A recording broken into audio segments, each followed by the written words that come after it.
In this lecture, we will learn about input validation in Python. Earlier in the course, we learned about input. For example, we learned that we could use the input function and pass in a string as a message to the user. So if we wanted the user to enter a number, we could create a variable named user_input and set it equal to the input function with the string enter a number passed in. Then we will print out user_input plus 5 with user_input cast to an integer so that it can be added to 5 before being printed. When we run the code, we can enter a number and then hit enter, and we will see that 5 was added to it and was printed to the console. But what happens if the user inputs something that is not a number? For example, let's run the program again and enter a string this time. When we hit enter, notice that we get an error. If the user enters bad input into our program, that is, input that the program is not expecting, like a string where an int was expected, our program is at risk of throwing an error and crashing. This is the reason that we need to add input validation into our programs. Input validation checks that values entered by the user are formatted correctly. It helps us to prevent bugs or security vulnerabilities. Now, we can manually add input validation for our programs, but why reinvent the wheel? By using the PyInput Plus module, we can gain access to functions that have input validation built into them. We need to run a pip command to install this module. So let's open up the command prompt or terminal on our computer and change directories to where our Python file is currently being stored using the cd command. Then we will run the command pip install PyInput Plus. Now that we have installed the PyInput Plus module, let's look at how we can use it to make the code we wrote safer. Up at the top of the code, we will import PyInput Plus as PYIP. This just means that instead of typing PyInput Plus each time we want to reference a module, we will be able to type PYIP. Then, instead of calling Python's input function, we will replace it with pyip.inputInt. Now let's run the code.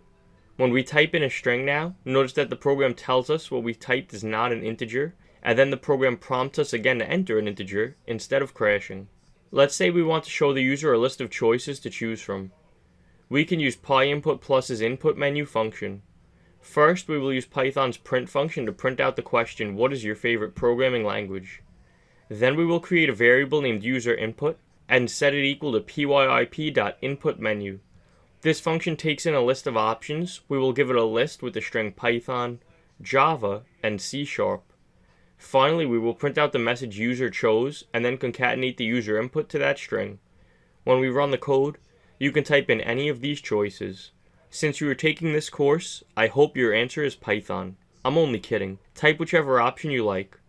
When we hit enter, we can see the option that we selected printed to the PyCharm console. The input yes/no function presents the user with a choice of yes or no to answer a question with. For example, let's print out the question, are you enjoying this course? Then we will create a variable named user_input and set it equal to pyip.inputYesNo.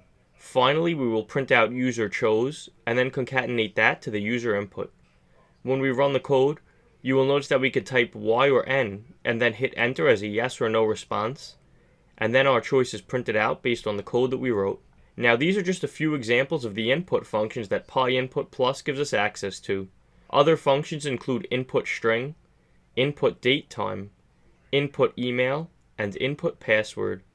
I highly suggest that you look into one or two of the other functions this module offers, and that you try out an example with it. To access the latest documentation for PyInput Plus and get more information on it, you can go to the following link, pyinputplus.readthedocs.io/en/latest. To summarize what we learned in this lecture, without input validation, your programs are likely to have bugs if the user types in something unexpected. Instead of reinventing the wheel, we can use an existing module to handle input validation. For Python, the most popular choice is PyInput Plus. And PyInput Plus has functions for allowing the user to enter a variety of input. In the next lecture, we will learn about automating the organization of files on our computer using Python code.